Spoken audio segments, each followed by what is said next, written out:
Ya tú me avisas, Ale, en qué momento ya estamos transmitiendo. Sí, ya entramos en vivo. Ah, perfecto. Gracias, Ale. Bueno, buenas tardes a todos. Bienvenidos sean como siempre a este espacio de INDECAG en donde estamos dando un ciclo de charlas respecto a los temas de derecho de daños, con el propósito de dar a conocer y difundir la maestría en Derecho de Daños que INDECAG está ofertando para ustedes y para quien sea de su interés. El día de hoy tenemos una invitada especial que es la maestra Francisca Tobar Rodríguez. Fanny, ¿cómo estás? Hola, buenas tardes a Bienvenida. todos. Gracias por esta invitación, Mari. No, gracias a ti por darnos este espacio y sobre todo sabemos que eres una persona ocupada, pero que siempre este espacio de dar a conocer la materia nos da o nos deja mucho. Y les comentaba, compañeros, que la intención de estas conferencias, charlas, como ustedes los gustan llamar, es con el propósito de darles a conocer la oferta académica que INDECAG tiene para ustedes. Nosotros estamos eh, por abrir dos grupos de maestría en Derecho de Daños, en el cual eh, va a constar de 2 años. La maestría dura 2 años. Es un programa académico en el cual ustedes van a iniciar desde lo que es derechos humanos, van a tener materias de responsabilidad civil, materias de determinadas enfocadas a lo que es la reparación integral del daño en cualquier ámbito del derecho que ustedes se encuentren. Pueden tomar esta maestría. Está dirigida precisamente a cualquier abogado, esté en la materia en la que se encuentre, civil, penal, mercantil, administrativo, porque el derecho de daños es una disciplina autónoma y multidiversa. Les vamos a presentar talleres de litigación, les vamos a hacer talleres en los cuales ustedes van a poder aprender a litigar esta materia del derecho de daños, que hoy en México tiene un poco, o ya tiene bastante criterios jurisprudenciales en los cuales se cimenta sobre todo su edificación, ¿no? Nuestra plantilla docente, vean ustedes, se las estamos proyectando en este momento. Nosotros tenemos ponentes internacionales y nacionales, y en virtud de ello la maestría es completamente virtual, precisamente porque los ponentes que son internacionales les dificultaría venir a dar la cátedra, pero por medio de la plataforma de Zoom, ellos se conectan, dan la clase en vivo y se vuelve muy bonita, muy dinámica porque podemos hacer derecho comparado. Entonces, vean ustedes, tenemos de Chile, Argentina, Colombia, tenemos al maestro Hesberg, que ya muchos lo han de conocer, Perú, ahí presente. Nuestros ponentes todos son especializados en la materia de derecho de daños, y sobre todo tienen mucho que dar. Estas, esta maestría que estamos ofertando se va a abrir para dos grupos. Uno que se va a dar en 3 semanas.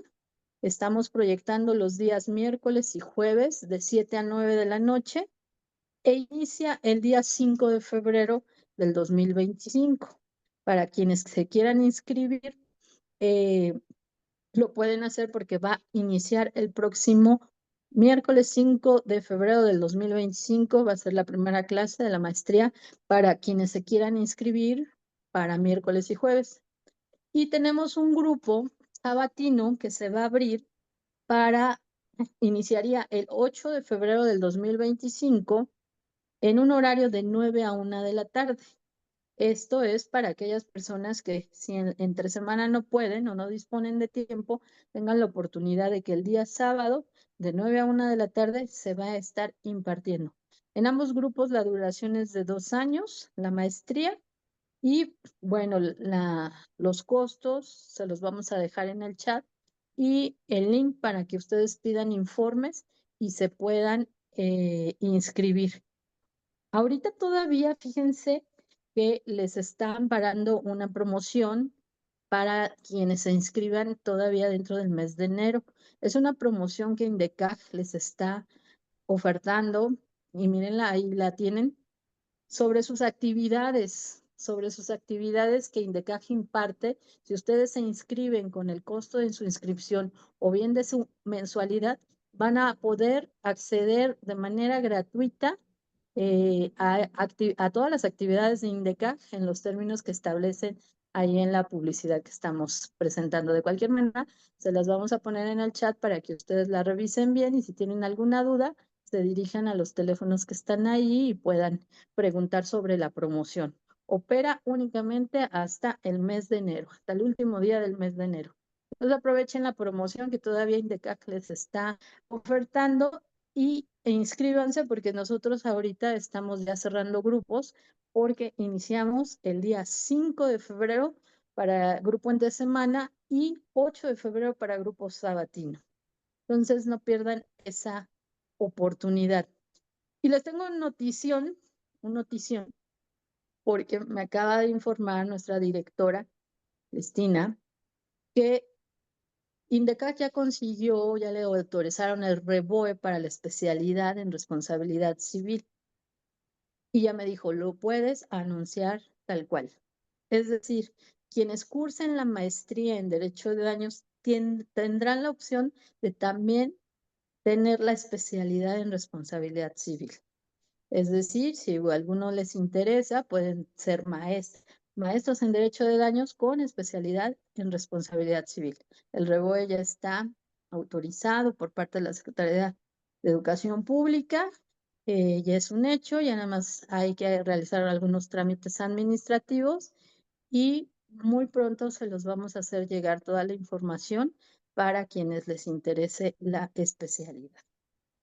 Y bueno, ya no me voy a robar más tiempo con tanta promoción, Fanny, porque el tema que vamos a abordar el día de hoy es un tema súper interesante. Las clases entre semana van a ser miércoles y jueves, de 7 a 9 de la noche. Empezamos el día 5 de febrero. Ajá, ok. Es un grupo de entre semana, miércoles y jueves de cada semana de 7 a 9 de la noche, de 9 de la noche y empezamos el día 5 de febrero. ¿Vale? Y bueno, voy a dar lectura a la semblanza curricular de la maestra Francisca Tobar Rodríguez, que además es mi amiga, porque nos conocemos desde hace muchos años. La vida nos puso en el mismo lugar durante un buen tiempo en el sector laboral. Y bueno, el día de hoy la tenemos con nosotros. Déjenme decirle que es una persona muy dedicada a la docencia y que quien ha recibido clase con ella han quedado muy satisfechos. Ella es licenciada en Derecho por la Universidad Autónoma de México en el campus de Aragón. En el mes de 1996 inició su ejercicio profesional casi preponderantemente en el área privado, en un despacho jurídico. Además, dejen comentarle que ella es perito en hechos de tránsito terrestre. Desde 1998 incursionó en iniciativa privada en una empresa denominada SEA Servicios Especializados. En esta empresa estuvo especializada en el tema de tránsito de vehículos y ocupando los puestos de abogado de litigio en la gerencia metropolitana. Fue jefa de litigios de la gerencia metropolitana, líder nacional de cauciones en la dirección operativa jurídica, jefe legal de la gerencia técnica legal de la dirección de operación jurídica. Durante su estancia en dicho lugar, recibió amplia capacitación profesional, destacándose aquella enfocada al desarrollo de habilidades gerenciales, manejo de personal, inducción a áreas, presentaciones efectivas, servicio a clientes, manejo de quejas, formación de instructores y colaboración de auditores internos de la norma. En el año 2004 obtuvo su acreditación como perito en hechos de tránsito y desde ese tiempo pues ha fungido como tal. Desde marzo del 2010 es cotitular del despacho jurídico especializado en la reparación integral de daño ocasionado a las víctimas. Como docente ha incursionado desde el año 2018 como docente en la Universidad Tecnológica de México, en el UNITEC.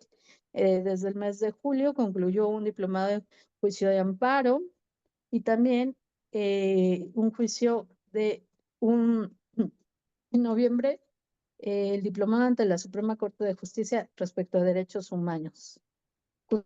Cursó la maestría en Derecho con diplomado en Derecho Corporativo por la Universidad Tecnológica de México y desde el año 2023 ha sido miembro activo como docente en el INDECAJ. Entonces, ella es una de nuestras ponentes que van a tener en la maestría de Derecho de Daños, y es que se inscriben en estos grupos que se están aperturando. Ella ha sido docente en los que ya tenemos aperturados, que ya están cursando en el segundo semestre. Y bueno, Fanny, bienvenida. Muchas gracias por estar con nosotros. No, gracias a ti, Mari, de verdad por considerarme para estas sesiones tan interesantes. Reiterando y de igual manera que es recíproco este sentimiento hacia tu persona. Somos amigas desde hace muchos años, sabes que te aprecio, sabes que te quiero. Y bueno, en este punto específico del derecho en el que coincidimos, que es tan bonito y tan interesante, ¿no?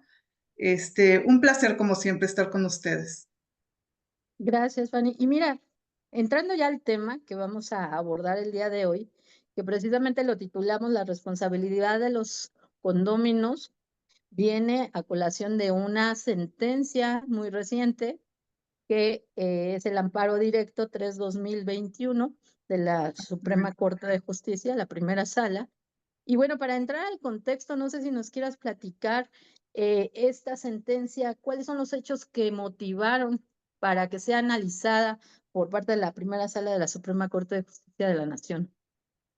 Fíjate, Mari, que esta sentencia deriva de un hecho que se da en un condominio ubicado en el estado de Guerrero, particularmente en Acapulco, en un contexto muy similar de lo que se presentó en el caso Mayan Palace, ¿sí? En este condominio, en una zona de uso común, en una área común, el condominio contaba con un cuerpo de agua, espejo de agua le llaman ellos, tipo fuente, cercano a la zona de la alberca, en donde una persona, una persona muy joven de 24 años que se encontraba vacacionando en el lugar debido a la invitación de un familiar que era propietario de un departamento en ese condominio, pues por circunstancias del destino ingresa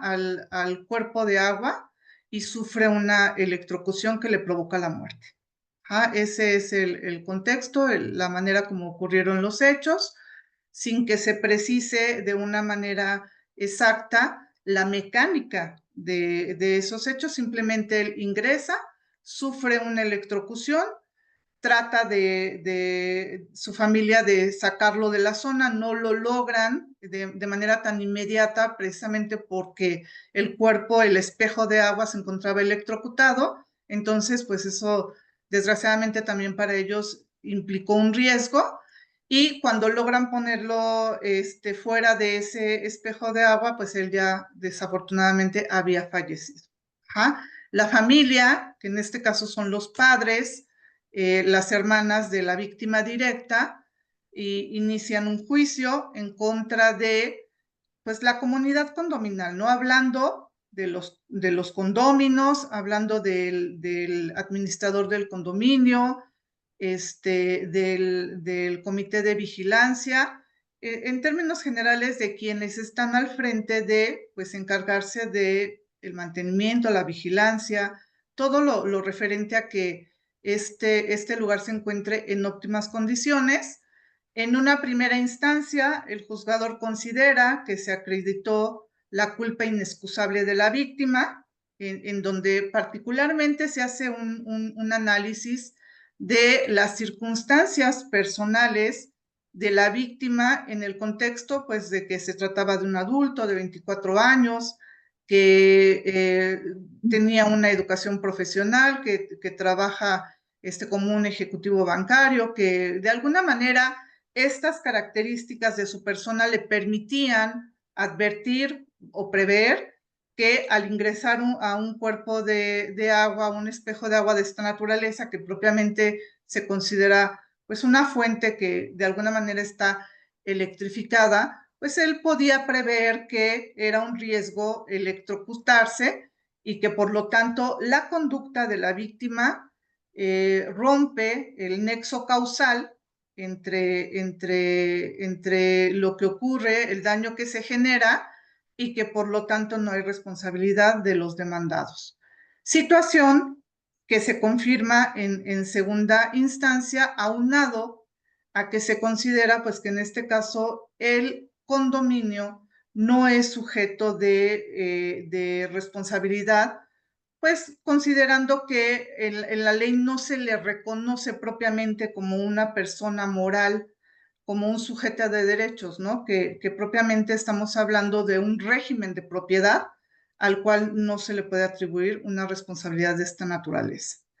Inconforme, la víctima indirecta acude al amparo, pero solicitando a la Suprema Corte de Justicia de la Nación que ejerza su facultad de atracción para que se pronuncie respecto de este tema que pues no tiene precedentes, no había hasta el momento un análisis en cuanto al establecimiento de cuáles son los alcances de la responsabilidad civil extracontractual, en el contexto de los condominios, ¿no? De la propiedad del condominio. Y aquí es a lo que me refiero con la comunidad condominal, porque no solamente se procede a un análisis exhaustivo de la responsabilidad de los condóminos, sino que se hace extensivo a todos aquellos que pudieran tener injerencia en este tema, sea en calidad de propietarios, sea en calidad de poseedores, sea en calidad de administradores o de vigilantes, ¿no? Tratándose del comité de vigilancia. Entonces, estos, podríamos decir en términos generales, serían los antecedentes del caso. Del caso. Y fíjate que muy interesante porque como bien dices, no hay precedentes al respecto. Y además, creo que todos tenemos conocimiento o vivimos o sabemos que nuestra familia vive en un condominio y no vemos los alcances de hasta dónde y hasta cuánta responsabilidad existe. Eh, yo considero que es un tema que se ha dejado, ¿no? Se ha dejado a la deriva, sobre todo el comité de vigilancia. Uno piensa que el comité pues está formado para ir a cobrar el mantenimiento, para contratar un conserje, para que vea las cuestiones del agua, o sea, cuestiones que son más propiamente de cada uno de los condóminos para que como es un representante, ¿no? De los condominios, pero los alcances que esta sentencia da para los efectos de hacer responsables y por qué deberían de ser responsables, se manejó de una manera bastante magistral en esta sentencia de la Suprema Corte. ¿A ti qué te parece? ¿Te pareció excesiva? ¿Te pareció que a lo mejor y pues ya el que compre un condominio va a estar muy sujeto a mucha responsabilidad? ¿Se tendrán que ofertar seguros para este tipo de cosas? ¿Qué es lo que nos deja la Suprema Corte con esta sentencia? Exactamente, es que, mira, Mari, tal vez la primera impresión al momento de leer esta resolución sí te genera cierto impacto frente a los alcances, ¿no? A que de momento percibes como que hubo un incremento del estándar en esta obligación a responder por los daños que se ocasionen en este tipo de régimen de propiedad. Sin embargo, cuando analizas detalladamente la sentencia y estás haciendo una relación con lo que se establece en la ley partiendo del Código Civil, de la ley de propiedad en condominio, que dicho sea de paso, todo este marco jurídico objeto de análisis en esta sentencia es correlativo prácticamente en la mayoría de las legislaciones de los estados. Ajá. Estamos hablando de que prácticamente se maneja la misma redacción a nivel del Código Civil y a nivel de la ley de propiedad en condominio, pues de tal forma que estamos en el mismo contexto prácticamente a nivel nacional, ¿no? Salvo algunas legislaciones que en el contexto de reconocerle personalidad jurídica al condominio sí son más precisos que lo que pudiera ser la legislación de Guerrero o la de la Ciudad de México, en donde no hay una claridad al respecto, ¿no? Pero la legislación en realidad es correlativa, es muy similar la redacción, y entonces estamos hablando de que el análisis pues es prácticamente aplicable a cualquier situación que maneje este tipo de régimen. Entonces, me parece que de inicio sí es un impacto que parece o que te hace pensar que se incrementó el estándar, ¿no? En cuanto a la obligación a responder. Pero ya analizando de una manera precisa este marco jurídico, pues te das cuenta que simplemente lo que hizo la Suprema Corte es refrendar a través de este análisis que es perfectamente acorde a los parámetros convencionales y constitucionales, lo que ha venido sosteniendo, particularmente en esta última década, respecto a este tema de la responsabilidad civil extracontractual y contractual. ¿Sí? De alguna manera, la sentencia en lo general refrenda toda la doctrina que se ha dado a lo largo de estos años en el Semanario Judicial de la Federación. La Suprema Corte es consistente, es congruente, y en ese sentido vemos que esta sentencia por eso es tan importante, tan interesante, porque en lo general representa un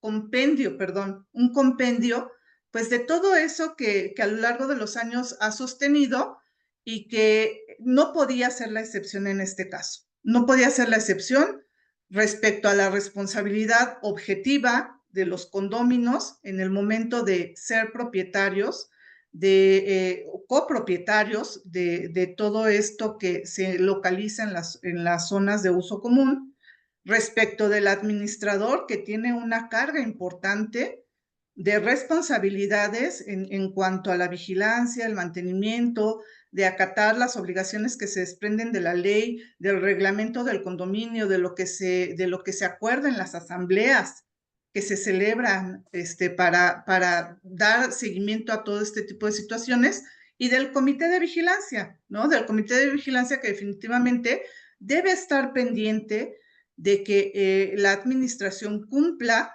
con el encargo que le es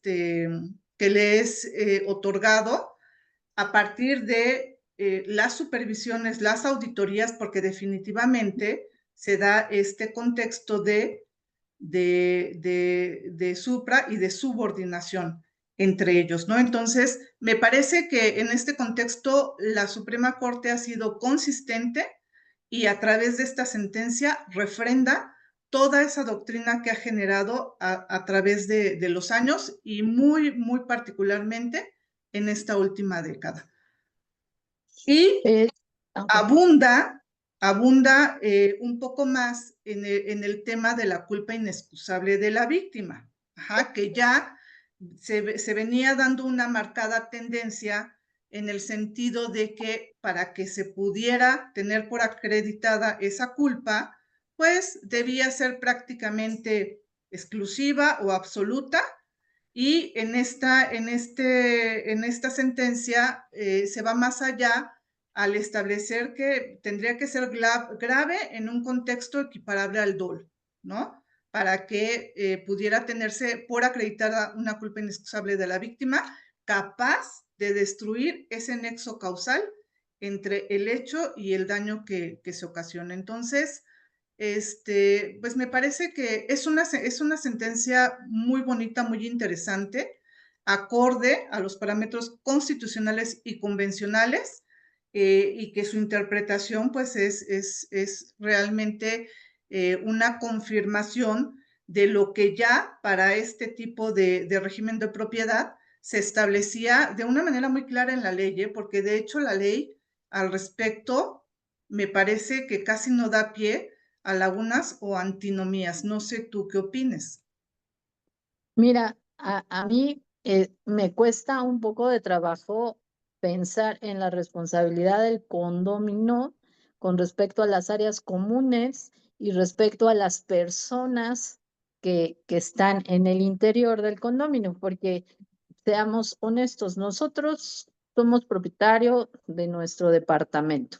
Hay áreas comunes que nosotros vamos a compartir con los demás, pero nosotros no sabemos si el vecino lleva a unas personas a estas áreas comunes y qué uso se les dé, porque uno no tiene la obligación y la necesidad de estar vigilando qué es lo que hacen en el patio los vecinos o los familiares del vecino, ¿no? De tu condominio. Si estos vecinos tienen hijos muy traviesos y esos niños muy traviesos te ocasionan un daño, sería ilógico pensar que yo que estoy en mi casa tenga que responder por los daños de una situación que yo ni siquiera provoqué, yo no los invité, yo solamente soy propietaria. Tú, tú desde tu óptica, porque pienso, ¿cómo debemos de leer esta sentencia? ¿Hasta cuánto alcanza para responsabilizar a los condóminos o al comité de vigilancia o a la administración? Esta sentencia, ¿cómo se debe leer? Los condóminos tendríamos que preocuparnos porque efectivamente nunca se ocasione un daño, porque si se ocasiona un daño, ya sea por dolo o culpa, vamos a ser responsables solidarios. ¿Cómo tendríamos que leer esta sentencia, Fanny? Creo que en primer término la Suprema Corte hace un énfasis en que se trata de un régimen de propiedad mixto. Efectivamente, estamos en presencia de la posibilidad de ser propietario absoluto de una parte individual dentro de ese lugar, pero también la legislación otorga copropiedad respecto a todas las zonas de uso común. Entonces, creo que es el primer punto que delimita la Suprema Corte, ¿no? Aquí estamos en presencia de un régimen mixto de propiedad, en donde sí hay una responsabilidad de involucrarse y a prever este tipo de situaciones, tanto en tu parte individual como en la parte de uso común, ¿no? La legislación, incluso la ley de propiedad en condominio, desde la constitución del condominio, de hecho, los obliga a constituir una póliza de seguro para responder por los daños que se pudieran ocasionar en las zonas de uso común. E incluso, revisando la legislación de la Ciudad de México, debe constar en la escritura pública en la que se constituye el condominio. Por lo tanto, le está dando un alto nivel de importancia a esa situación. Punto número 2, me parece que sí es importante llamar la atención de los condóminos respecto al involucramiento en los casos que atañen al condominio, porque es una realidad, y creo que no me dejarán mentir quienes están sujetos a este régimen, que en muchas ocasiones los condóminos ya no se preocupan de asistir a una asamblea. Posiblemente existan condominios en donde ya ni siquiera se convocan asambleas, no digamos aquellos que ni siquiera tienen actualizada toda la documentación y trámite administrativo referente a sus administradores o a sus comités de vigilancia, aquellos condóminos que evaden el pago de las cuotas condominales cuando es una obligación que se deriva de la propia ley para lograr y para que ese condominio tenga el mantenimiento adecuado, que se preserve, que realmente se mantenga funcional. y sin embargo no se ocupa nadie de ello. Me ha tocado ver condominios en donde muchos condominios no pagan sus cuotas, condominios en donde en ocasiones incluso están plagados, ¿no? de animales nocivos para el lugar. He visto condominios, por ejemplo, llenos de gatos, llenos de perros callejeros, que implican un riesgo para la comunidad. En este caso, en el caso del Mayan Palace, en donde se colocan situaciones ornamentales que son muy atractivas, realmente son muy atractivas a la vista, tal vez le otorguen cierta plusvalía al lugar, pero que por la misma naturaleza de la situación que implica el uso de una situación peligrosa, que en este caso es la energía eléctrica, pues eso me debe llevar a la obligación de vigilar que no se vaya a presentar una eventualidad con el uso de esa situación peligrosa. No estoy introduciendo un riesgo respecto del cual yo estoy de acuerdo como condomino, porque tengo mi derecho a votar, a decidir, a vigilar, a supervisar, a pedir cuentas, y no lo hago. Entonces, me parece que sí es una medida necesaria, que ya era necesaria en el contexto de los condominios, que debe haber una difusión, porque ese también es el problema. En muchas ocasiones no se da la difusión adecuada para que esta información llegue a quienes deben llegar y se tomen las medidas correspondientes, y, y que realmente exista una supervisión y un involucramiento mayor respecto a lo que ocurre en un lugar que es de mi propiedad, ¿no? Si yo ya me estoy percatando que hay situaciones de riesgo, si la propia ley de propiedad en condominio me obliga a reportar esa situación al administrador cuando yo advierta que es una situación de riesgo, pues creo que esto no nos queda otra alternativa más que concluir que efectivamente el análisis que hace la Suprema Corte pues es acorde a lo a las responsabilidades y a los derechos establecidos en la ley para este tipo de dueños o de propietarios, ¿no? Y va más allá hacia los poseedores, ¿no? Va más allá hacia los poseedores a quien legítimamente están poseyendo en ese tipo de lugares. Entonces, la situación se va a complicar o se va a hacer más cuestionable en la medida que exista un mayor grado de previsibilidad, ¿no? Si ya la propia administración o los propios demandados al momento de contestar esta demanda están reconociendo que sí se han percatado que otras personas hacen lo mismo, ¿no? Que lo llevan a cabo.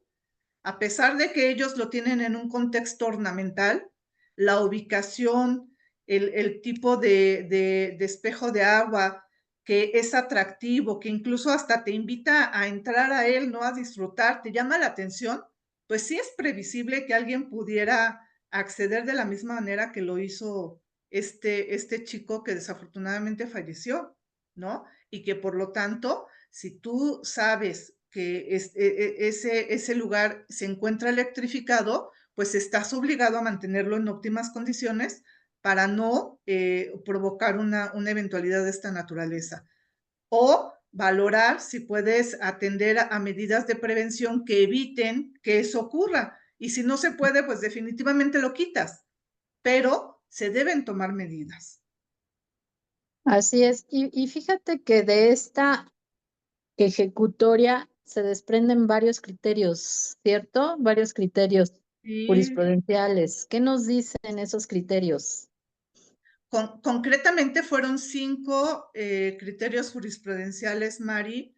En este contexto, el primero, que sí le da legitimación pasiva a los condóminos para responder por esta responsabilidad civil extracontractual de carácter objetivo, ¿no? Por este contexto de ser propietarios del objeto peligroso.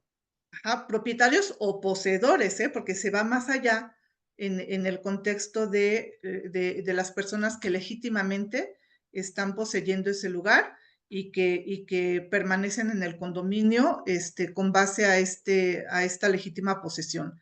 Entonces, su calidad de propietarios les genera esta legitimación pasiva para responder por los daños que se ocasionen en estas zonas de uso común que los hacen copropietarios, ¿no? Esa me parece que sería el primer criterio que debemos citar en este orden de responsabilidades, ¿no?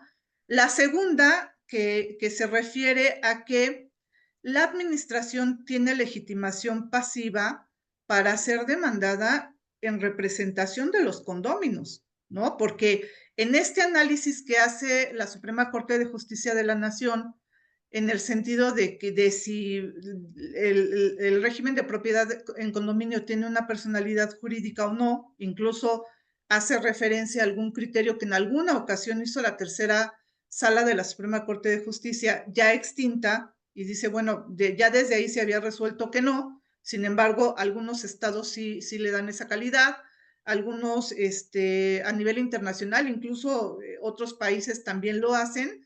No se metió en más discusión al respecto, simplemente dijo, la administración, en virtud de que cuenta con un poder para pleitos y cobranzas a efecto de representar al condominio, tiene legitimación pasiva para ser parte demandada en representación de todos esos condóminos en atención y en respeto al principio de acceso a la justicia, porque la verdad sería bastante costoso y bastante desgastante para la parte actora, pues tener que demandar a todos y cada uno de los condóminos, ¿no? Imagínate ese contexto de tenerlos que demandar a todos, de tenerlos que emplazar a juicio a todos y después pelearte con todos. Definitivamente es un aspecto que sí impediría ese derecho de acceso a la justicia de la parte actora. Entonces, valora esa situación la Suprema Corte de Justicia de la Nación y dice, sí tiene legitimación pasiva la administración en representación de los condóminos. Me parece que ese es un criterio muy importante, de los más interesantes de este análisis que realiza la Suprema Corte, ¿no? La primera sala de la Suprema Corte. El tercero sería la legitimación pasiva del administrador para responder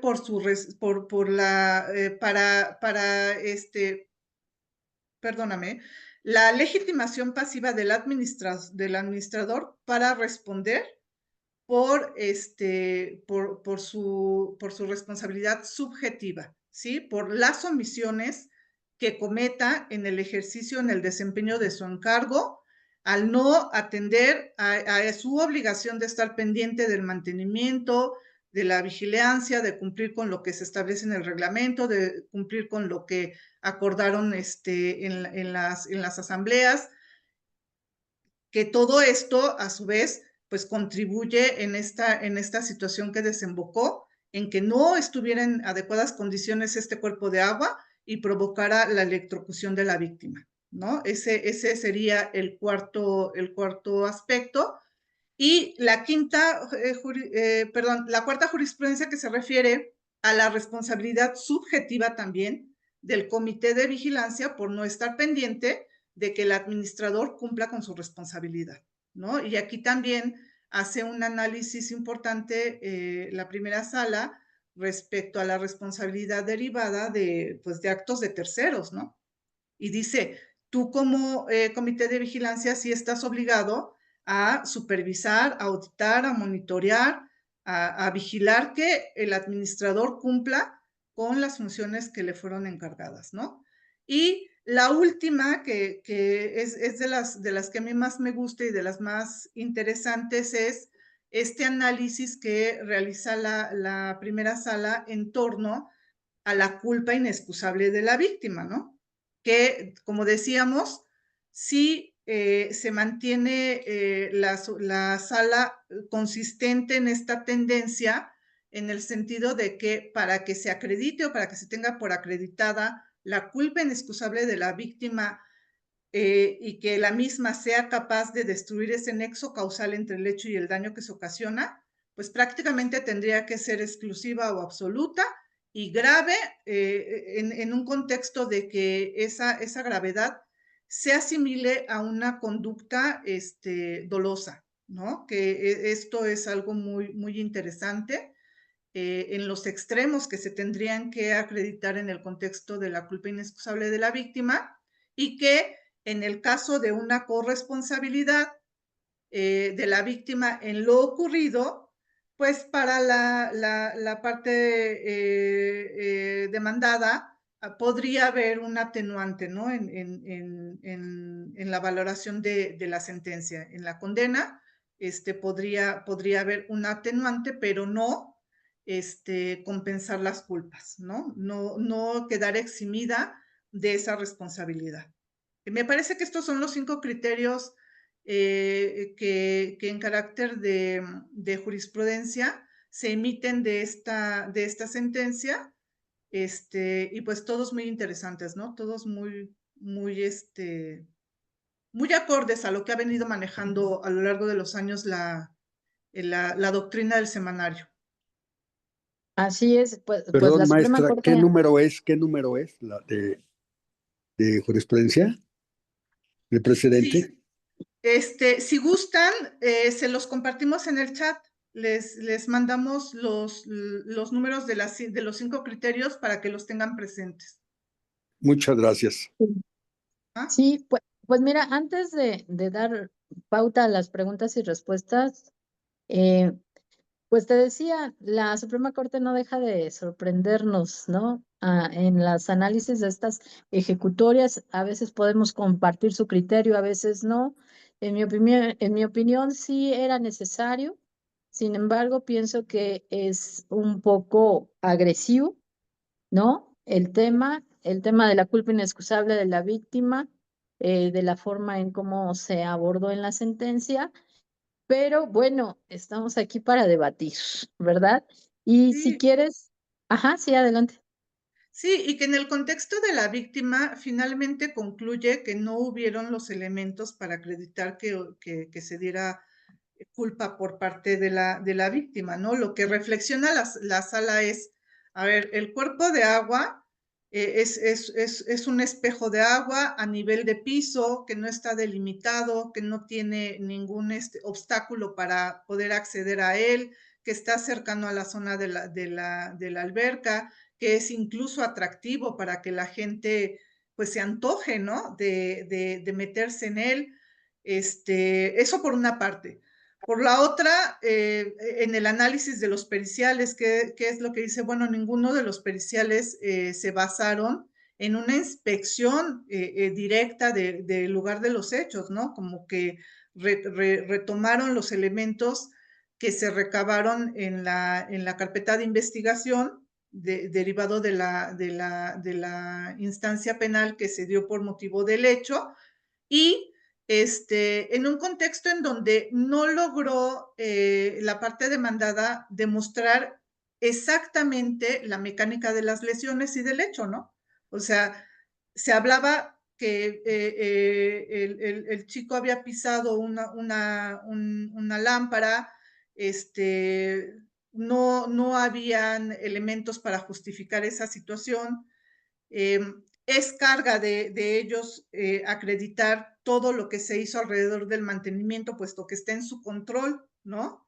Es uno de esos casos en donde se actualiza la reversión en la carga probatoria, ¿no, Mari? Porque al tener ellos el control de esa documentación y de esa información, pues son ellos los que tienen que destruir esa presunción y que efectivamente llevaron a cabo todas las medidas necesarias para que este tipo de eventualidades no ocurrieran, porque de lo contrario sería tanto como obligar a la víctima a manejar un estándar probatorio imposible, ¿no? Porque no tiene el control de eso.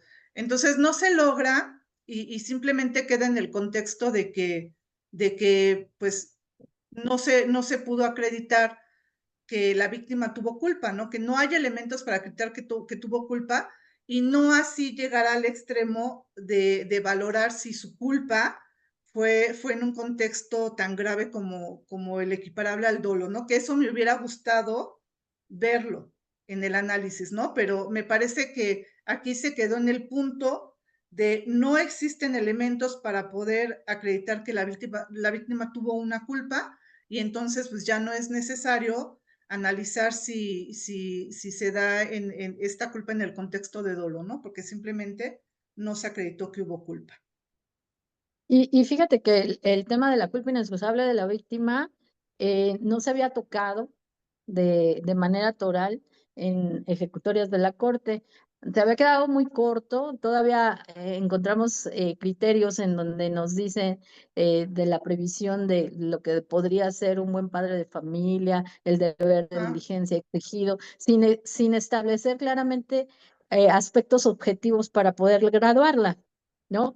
Todo era como exactamente. subjetivo. A ver, para quién es algo culpa inexcusable, puede ser para mí, pero, por ejemplo, yo en el caso concreto de esta ejecutoria, yo diría, bueno, el espejo de agua era para meter los pies. Yo digo, si la función era esa, ok, hay responsabilidad, pero si la función era nada más ornamental, para que se viera bonito el condominio y que el meter los pies no estaba indicado, aunque se sintiera muy rico, las personas no deben de ir a meter los pies ahí porque no está hecho para eso. Entonces, pienso yo que mi argumento, si yo hubiera defendido ese caso, diría, bueno, la culpa inexcusable de la víctima se actualiza. Pensemos que en el caso del responsable es carga del responsable, demostrar que la culpa fue de la víctima. En el contexto, creo yo que en esta ejecutoria ya nos habla de que esa culpa inexcusable de la víctima que libera de responsabilidad tiene que ser un estándar bastante alto. Y no solamente en este caso de responsabilidad extracontractual, ¿no? En el caso de responsabilidad subjetiva también. Entonces, pienso yo que hoy en día la Corte beneficia mucho los intereses de la víctima. Hoy en día las empresas, o hoy en día los condominios tienen que extremar las precauciones, porque creo yo que esta sentencia nos da la pauta, ¿no? Sí da la sanción, pero también da alineamientos para evitar esos riesgos, ¿no? Exactamente, exactamente. No se trata de ya deshacerme de mi propiedad que está sujeta a este régimen de condominio, ¿no? Simplemente de lo que se trata es de valorar que este tipo de propiedad ha sufrido un crecimiento exponencial, ¿no? En los últimos años. Tiene que ver en gran medida con la demanda de vivienda y la necesidad, ¿no? de allegarse de una vivienda digna. Sí hay un mensaje de la primera sala hacia los condominios en el sentido de que debe haber un involucramiento, de que debes conocer en qué te estás metiendo cuando adquieres este tipo de propiedad de carácter mixto. Ajá. De hacer valer tu derecho de voto, de vigilar de una manera más meticulosa a quién estás designando como administrador del condominio, porque a su vez eso a ti te va a representar un riesgo, ¿no? ¿Quiénes van a ser los integrantes del comité de vigilancia? De hecho, el administrador del condominio percibe un sueldo, percibe un ingreso por esta labor que desempeña. Valorar, ¿debe ser un condominio el administrador o resulta más conveniente contratar a un especialista? ¿Qué tiempo debe dedicar el administrador en su función? O sea, hay muchas situaciones, medidas que pueden tomar o adoptar los condominios, como bien lo dices, en un afán de extremar precauciones para no verse involucrados en este tipo de riesgo, ¿no? De perder su patrimonio, porque a final de cuentas, a eso nos lleva la situación.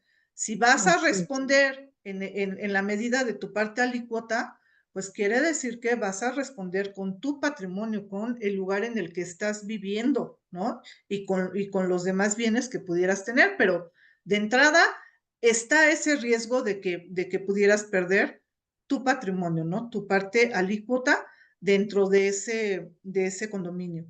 Entonces, sí me parece que es un llamado de atención hacia poner más énfasis en extremar precauciones, en trabajar más en la cultura condominal, y que esto yo creo que sin duda, si se difunde de la manera adecuada, si se hace de conocimiento de las personas a quien les debe llegar este mensaje, pues va a mejorar por mucho la calidad de vida de las personas que habitan en este tipo de lugares, ¿no? Claro que sí. Pues si te parece, antes de cerrar, vamos a dar respuesta a algunas preguntas. Si alguno de los invitados o las personas que están conectadas quieran hacer una pregunta a la ponente, pueden hacer el uso de la manita levantada de la plataforma y si no, escribirnos por el chat. Eh, pues empezamos desde las primeras, ¿no?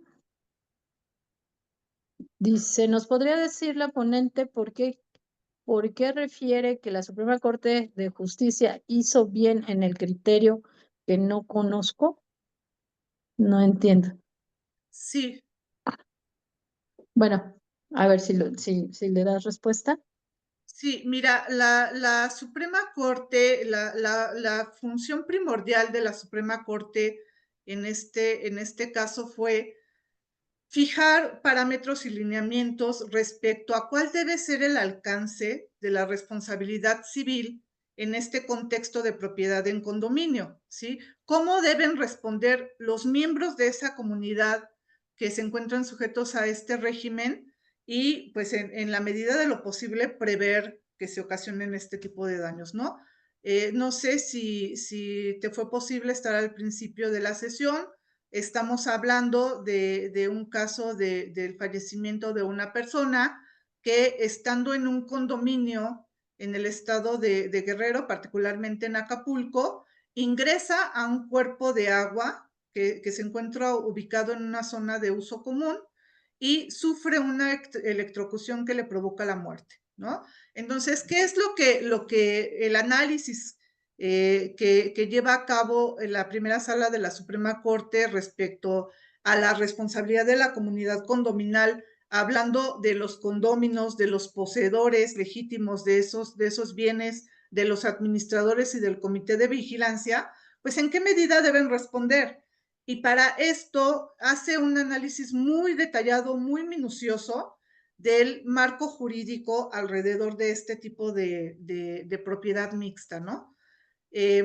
Analiza los alcances establecidos en el Código Civil, en donde se establece que los propietarios deben ser responsables de responsabilidad objetiva que se causen con los objetos que son de su propiedad, ¿no? En este caso, los bienes de uso común del condominio, pues son copropiedad de todos los condóminos. Entonces, en ese sentido, parte de ese análisis, ¿no? Los dueños deben ser responsables de responsabilidad civil objetiva al introducir un riesgo, en este caso, pues en el momento que permites la instalación de un cuerpo de agua en una zona de uso común que, debido a una falta de mantenimiento, provocó una muerte por electrocución. Sí, los demandados se defendieron diciendo que la víctima no tenía por qué haber ingresado a ese cuerpo de agua, si era simplemente una fuente ornamental, pero al valorar la primera sala las características del cuerpo de agua, concluyó que, pues, realmente no había un obstáculo que impidiera que las personas accedieran a él, ¿no? Que por el contrario, resultaba tan atractivo, pues, que prácticamente te invita a entrar. No había señalamientos, no había delimitaciones, no había nada que pudiera advertir del riesgo, pues, a las personas que estuvieran en uso de esas áreas, ¿no? Entonces, eso es lo que valora respecto al Código Civil. Respecto a la ley de propiedad en condominio, pues sí hay una serie de derechos, pero también de obligaciones de los condóminos a mantenerse vigilantes de este tipo de detalles relacionados con el mantenimiento y la conservación y el adecuado uso de esas zonas, pues para evitar en la medida de lo posible estos riesgos, ¿no? E incluso decíamos, los obliga a contratar un seguro para poder responder por los daños que se pudieran ocasionar en esas zonas. Entonces, hace un análisis detallado la primera sala de la Suprema Corte de la Justicia de la Nación en el tema de responsabilidad civil contractual y extracontractual. Deriva este aspecto de la responsabilidad extracontractual y valora la responsabilidad civil objetiva de los condóminos y la subjetiva del administrador y de los miembros del comité de vigilancia por omitir ese deber de cuidado de estar pendiente del mantenimiento del cuerpo de agua, ¿no? Yo considero que sí es un llamado de atención para que los condóminos realmente se involucren en todos los asuntos que se deriven del condominio, porque como obligación la ley les maneja incluso la aportación de cuotas para que este objetivo se cumpla, es el establecimiento de una administración, el establecimiento de un comité de vigilancia, celebrar asambleas, votar. O sea, hay una serie de obligaciones que se desprenden de la ley de condominio que incluso es muy detallada al respecto y que es una realidad que en la mayoría de las ocasiones los condóminos no están enterados de esta situación. Y al no estar enterado, pues evidentemente no puedes hacer valer de una manera adecuada tu derecho de votar por lo que debe ser en un bien que es de tu propiedad y pues tomar las medidas adecuadas, ¿no? Supervisar, vigilar, preocuparte más por quién vas a contratar. Por eso, desde mi punto de vista, a pesar de que sí la resolución en un principio me causó un impacto respecto a considerar que hubo un incremento en los estándares del alcance, ¿no? De la responsabilidad civil de la comunidad condominal, pues realmente tenemos que reconocer que es acorde al marco jurídico preestablecido y que además sí se adecua a los parámetros de convencionalidad y de constitucionalidad referentes al derecho de daños, ¿no? Así es. Bueno, otra pregunta dice que si los condóminos que rentan se incluyen en la responsabilidad civil. Sí, claro, por supuesto, ya la habíamos contestado. La responsabilidad de aunque no sea la propiedad, pero existe Son la propiedad legítimos derivada. poseedores, Sí, ¿no? Derivados de ese exacto. contrato de arrendamiento, son legítimos poseedores. Y por lo tanto, sí la ley les da también esa responsabilidad de cualquier daño que se ocasione en los bienes de uso común. Luego también nos preguntan si se ponen anuncios de peligro en la zona, también se tendría que otorgar pago al afectado aún teniéndolos. Bueno, Bueno, sí, entonces habría que valorarse si lo más adecuado mejor es retirar la situación de riesgo, ¿no? A lo mejor optamos por otro tipo de ornamento y no por algo que requiera una situación de vigilancia y de mantenimiento que pudiera salir de nuestro alcance. fíjate, esta pregunta está interesante. ¿Qué pasa si los condominios no están registrados en la PROSOC y tampoco tiene un acta notarial, pero sí hay una persona que lleva la administración y sí hay un comité de vigilancia? Bueno, hay distintos tipos de responsabilidad, ¿no? Evidentemente hay que cumplir con esta reglamentación. Evidentemente lo que se pretende es mantener un orden y que la persona efectivamente sea reconocida, porque a su vez eso le va a dar esa legitimación de responder por lo que le es encargado. Yo creo que en este contexto a lo que se va a atender es al atenuante, ¿no? Al atenuante de ese grado de responsabilidad. En la medida que la parte demandada justifique que tomó acciones para reducir al máximo el riesgo, pues será tomado en consideración para que el juzgador valore si en este caso pues procedería un atenuante, ¿no? Así es. Luego, nos dicen qué consiste la propuesta de la Corte. Bueno, ya lo dijimos, fue en optimizar los mecanismos para prevención de riesgos en actas, en áreas comunes, ¿no? ¿La maestría en qué es? La maestría es en Derecho de Daños. Estamos publicitando la oferta académica para el efecto de que se inscriban. Tenemos por abrir 2 grupos, uno entre semana, que es miércoles y jueves. Inicia el día 5 de febrero del 2025 y el sabatino, que inicia el 8 de febrero del 2025, es una maestría en Derecho de Daños. Y bueno, estas charlas que estamos realizando y que el día de hoy es la última, porque la próxima semana ya inicia la maestría, es con el objeto de que ustedes conozcan a los ponentes, vean los temas que se van a revisar en la maestría, que son temas de vanguardia, son temas novedosos, temas que salen a la luz por criterios que se han estado resolviendo en la Suprema Corte y que han hecho jurisprudencia y cómo se abordan estos casos, los vamos a enseñar a litigar este tipo de asuntos.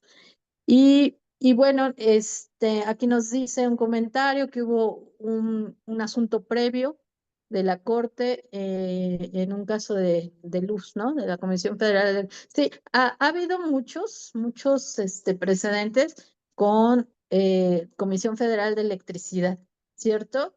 En donde se establece responsabilidad objetiva por el suministro de la energía eléctrica. Sin embargo, los temas que se abordaron en esta ejecutoria es un tema novedoso porque tiene que ver con el condominio, ¿no? Y hacen responsables solidarios, ¿no? A los condóminos respecto a su parte alícuota en el tema del chico que falleció en un área común. Entonces, yo creo que lo rescatable de esta sentencia son la casuística, ¿no? Que se ventiló. Sabemos que hay muchos casos de comisión que se ha abordado el tema de responsabilidad objetiva por el suministro, pero este caso aborda unos aspectos que van más allá, ¿no? Del suministro de la luz. Exactamente. Este, Lo las, novedoso y lo trascendente para la vida jurídica del país es determinar los alcances de la responsabilidad civil derivada de esta comunidad condominal, ¿no? Ujú. Y fíjate, aquí nos dicen, bueno, es que hay veces que las cosas no las ponemos o las sugerimos nosotros, sino el condominio ya te lo venden con eso, Bueno, pues ya ¿no? Ya, saben que tienen derecho a voto, saben que a tienen decir, derecho a quítenlo. votar, saben que tienen derecho a relevar de su cargo al administrador. O sea, hay muchas situaciones en donde debe de haber un mayor involucramiento para que el condominio tenga conciencia real de cuáles son los derechos que le corresponden en ese tipo de propiedad mixta, ¿no? Ok, aquí hay otra pregunta. Dice, ¿cuál es el tiempo para poder realizar la demanda de responsabilidad civil y la prescripción se interrumpe de algún acto? Sí, existe una marcada tendencia en la doctrina del semanario hacia ampliar los plazos para interponer la demanda. Siempre deben atender a lo que se establece en la ley aplicable al caso concreto, a la ley aplicable en el lugar en donde van a demandar. Por ponerles un ejemplo, en la Ciudad de México se establece un parámetro de prescripción de 2 años en la ley, pero ya existe una jurisprudencia en donde se interpreta la legislación de la Ciudad de México y se establece que debido a todo lo que implica ese tipo de daño, ¿no? Tratándose particularmente de lesiones y de fallecimiento, pues las víctimas están más preocupadas en un principio por procesar su duelo o por atenderse médicamente, si es que son lesiones, ¿no? Entonces, la Suprema Corte interpreta que debe extenderse al plazo genérico de 10 años, ¿no? Que es el más amplio que se da en la Ciudad de México. La misma tendencia prevalece a nivel nacional, solo que los plazos genéricos más amplios, conforme a la legislación de otros estados, pudieran ser menores. Entonces, ténganlo en cuenta eso, ¿no? Hay estados en donde el genérico más amplio es de 5 años, ¿no? Nada más para que lo tengan presente. Luego Felipe Martínez nos dice, imperdibles las sesiones con la maestra Tovar, las que obligan a actualizarnos en nuevos criterios emitidos por la Corte, por supuesto. En una asociación civil condominal se realizó la creación, pero no se registró en el registro de la propiedad. No tienen poder en contra de terceros, ¿cierto? Que surte efectos en contra de terceros, Ujú, a eso se refiere, ¿no? sí. Bueno, para aquellos actos jurídicos en donde sea importante o trascendental que la situación surta efectos en contra de terceros, ¿no? Aquí se va a valorar la propiedad o la posesión, ¿no? Ujú. Y en ese tenor, la responsabilidad pues a asumir este daño que se ocasione. Ahora, sí es una realidad que muchos condominios están sujetos todavía a fideicomisos, a través de los cuales se obtuvieron créditos para poder edificarlos y que en tanto pues no se liquide el crédito, no, las personas no van a tener en ese sentido estricto la propiedad todavía de ese lugar. Pero me ha tocado ver las escrituras de esas asociaciones en donde de verdad, créanme, están muy similares las responsabilidades e incluso van más allá, también abuso de los administradores, abuso de los representantes respecto a su función, a lo que debe ser realmente su función frente a los asociados o a los condóminos, en una situación en donde precisamente esta falta de información del condómino o del asociado respecto a lo que es la función del administrador, en muchas ocasiones se confunde y pues lamentablemente se dan este tipo de abusos, ¿no? Administradores que se consideran dueños del lugar, que aprovechan su posición para someter, para controlar de una manera indebida a la comunidad condominal. Entonces, en la medida que el condomino o el asociado se informe de sus derechos respecto a este tipo de propiedad mixta, pues podrá hacerlos valer y tener más controlado a quien, lejos de utilizarlos para sus fines personales, tiene la obligación de rendirle cuentas. Así es. Bueno, luego nos dice un comentario, bueno, si hay un registro, el registro del folio es fundamental para ser reconocido, sus facultades y poderes, por supuesto. Pues, pues yo creo que abordamos las preguntas. ¿Alguien más tenga alguna pregunta? No veo ninguna manita levantada. Pues si te parece, vamos cerrando, Fanny, con respecto a esta sesión, porque sabemos que el tiempo es oro y vamos a dar por concluida nuestra sesión, no sin antes agradecerte tu espacio, tu tiempo y sobre todo dejarles a los que nos escucharon el día de hoy, eh, a lo mejor no todas sus respuestas no se dieron, sino la inquietud de seguir buscando, ¿no? Lean la ejecutoria es una ejecutoria bastante amplia, es bonita porque se hace un estudio muy minucioso, es el amparo directo 3, diagonal 2021, de la primera sala de la Suprema Corte de Justicia de la Nación. Y como estos temas se van a estar revisando en la maestría, el día de hoy cerramos ciclos de estas charlas, ya no va a haber más porque la próxima semana ya iniciamos curso. Entonces, muchas gracias a todos los que nos acompañaron, los que se conectaron y sobre todo a los que nos escucharon tan detenidamente. Fanny, pues es un gusto tenerte, como siempre, siempre muy minuciosa en tu exposición y te estamos viendo en la docencia, en Gracias, los, Mari. en los Un grupos de placer la como maestría. siempre. Un placer No, gracias a ti. como siempre y espero pues haber contribuido por lo menos en algo al tema en cuestión y haber despertado esa inquietud de voltear a ver, a investigar más a revisar la sentencia, que de verdad, créanme, es una sentencia desde el punto de vista doctrinal muy bonita, porque de alguna manera la primera sala refrenda, decíamos, refrenda todos estos lineamientos que nos ha venido dando respecto a este tema a lo largo de estos años, ¿no? Claro. Bueno, pues Grupo de INDECAF, muchas gracias, como siempre, y nos vemos pronto. Hasta luego.